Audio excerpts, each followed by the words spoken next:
यार ये तस्वीर देख के ना बड़ा मूड ऑफ हो गया है। ये तस्वीर आप देखो, ज़का अशरफ मीटिंग कर रहा है और इन खिलाड़ियों के मुंह देखो, पाकिस्तानी खिलाड़ियों के कैसे मुंह बने हुए हैं। नज़र आ रहा है कि इनको पता नहीं क्या कहा जा रहा है, वरना इनके अंदर कितना जज्बा था। श्रीलंका के खिलाफ ये कैसे खेल रहे थे। हर वर्ल्ड कप में ये पाकिस्तान हार जाता है इंडिया से। यार क्या क्या मसला क्या है? हर दफ़ा हमें बेवकूफ़ बनाया जाता है। हमको बेवकूफ़ समझते हैं या बेवकूफ़ बना रहे हैं? यार क्या बात है यार, 8 वर्ल्ड कप हो गए, इंडिया पाकिस्तान को हरा देता है, हर वर्ल्ड कप में हरा देता है।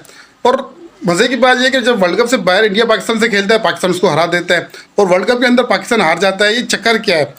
क्या मसला है? कोई फ़ोन आ जाता है, जब देखो पाकिस्तान इंडिया का मैच होता है वर्ल्ड कप का, तो कोई ना कोई बड़ा पहुंच जाता है। मतलब क्यों जाते हैं ये? क्यों क्यों जाते हैं? कोई फ़ोन आता है, कोई मसला है, कोई एग्रीमेंट है, क्यों?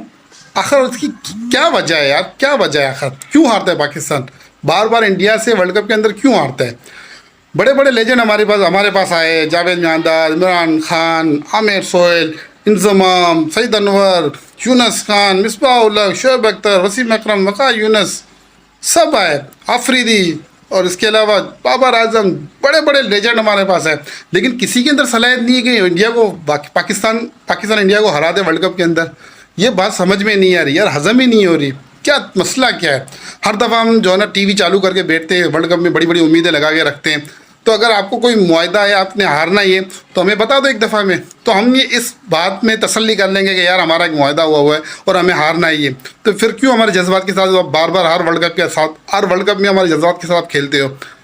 नहीं जीतना आपको तो फिर एक दफ़ा में बता दो, तो हम भी जान छोड़ें और आप भी अपने जो है मुआहदों को पूरा करो। फिक्स है मैच या कोई मसला है, या हम दबे हुए हैं? समझ नहीं आ रही बात यार। हर वर्ल्ड कप में पाकिस्तान हार जाता है, हर वर्ल्ड कप में पाकिस्तान हार जाता है यार। समझ में नहीं आ रही बात ये।